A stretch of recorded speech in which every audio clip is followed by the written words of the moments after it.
Senti, materu piccoliše.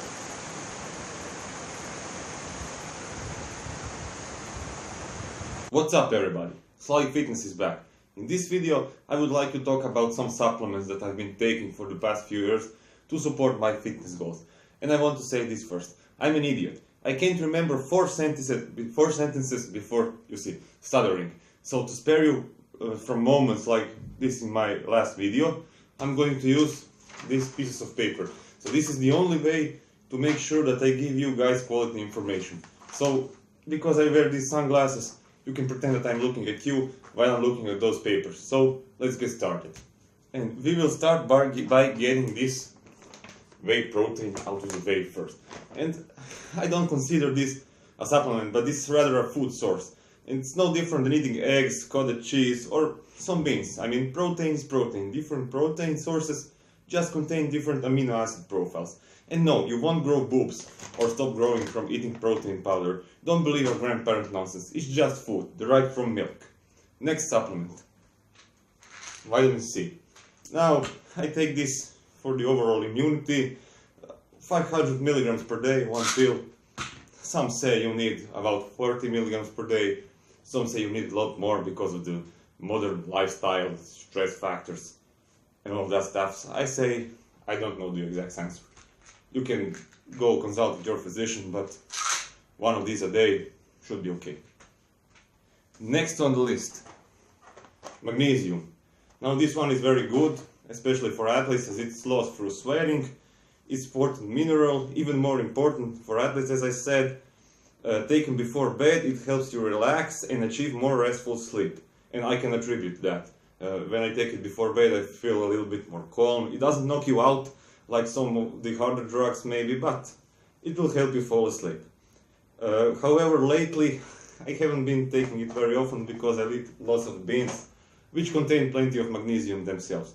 So really I don't fancy a diarrhea either, which can come as a result from ingesting too much magnesium. Next supplement. Zinc. Now this one is also important for athletes as it is also lost through sweating. And I take once in the morning one of these, if I don't forget, of course. This is 10 milligram pills, and you really don't need much more than that. Because there are lots of food sources like shellfish, red meat and nuts, which contain plenty of zinc themselves. So too much zinc can actually be a bad thing because it tends to cause copper deficiency, which will lead to problems in its own.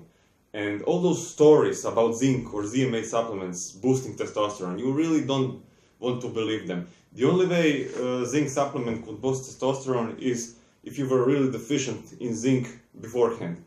And that's the thing, with all these things, boost testosterone with vitamin D, vitamin C, boost it with magnesium, zinc, selenium, sawdust. You're really not boosting your levels above your natural levels. It's not possible naturally. No one has discovered yet a way to boost them naturally. And the thing is that you are only bringing them up to optimal levels where they would be if you were living a healthy, optimal lifestyle, which means getting enough calories, getting restful sleep, avoiding micronutrient deficiencies, and exercising properly. So this will lead me to my next supplement. Vitamin D3, and this one is actually in liquid form. And I started taking this back in November, late November actually, and about a week in I started to feel some difference. First of all, I started waking up in the morning with a bit more energy. Second of all, my appetite increased, so I started eating more and started progressing in the gym. After a pretty long stall actually. But you have to know that this vitamin D3 supplement is not considered a supplement. This is actually a pharmaceutical drug because it is produced by a pharmaceutical company, and in my country at least, it is issued by prescription only. So bear that in mind. I have some reasons to believe that this stuff is a bit more potent than that dry form that you can buy in pills as a supplement.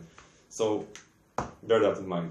But also, when I started taking it about a month in, so that means about a week in, I noticed good results, and about a month in, I noticed I started to break out on my back and shoulders. So that's really weird because even during puberty, I never had acne on my back and shoulders. I had some on my face, but never over there. So yeah, that's definitely one bad side effect that I got from D3, but the pros significantly outweigh the cons. So I'm not saying it's a bad thing, but consult your physician. I mean, if you live in a warmer climate and getting enough sunlight, you're tanning. I will always prefer tanning in the sunlight to this. So go out in the sun, do something useful. Refer to my About Cardio video. And one more thing. When I was about 15 or 16 years old, I had terrible bouts of insomnia. I would go for like 4 days without... I would sleep 2.5 hours per night.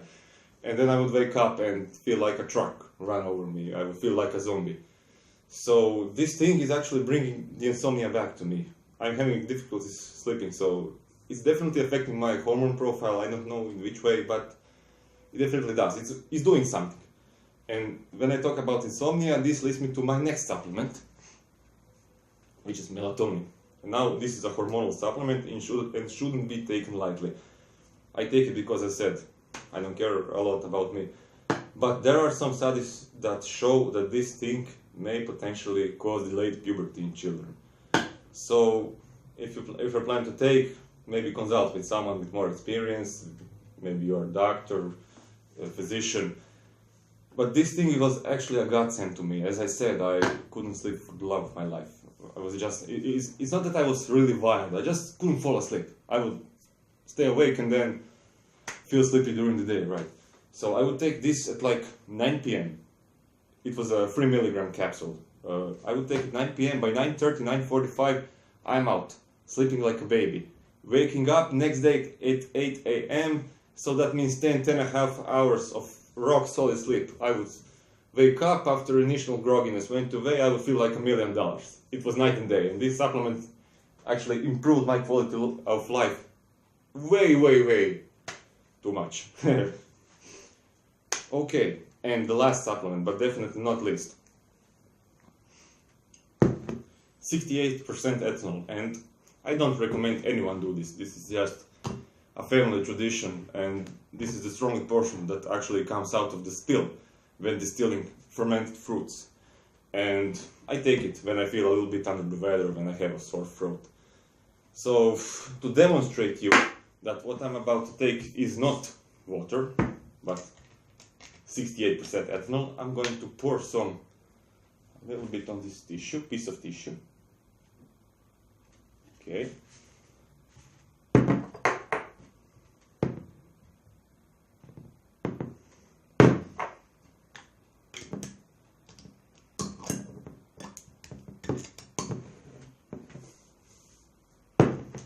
And I'm going to light it on fire. So let's see if it burns. If it burns, it's ethanol. If it doesn't burn, it's water.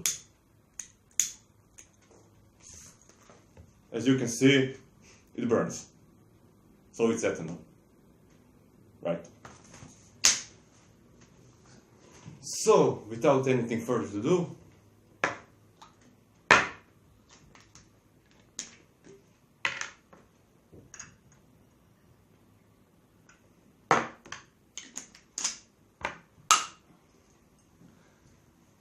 Slight Fitness out.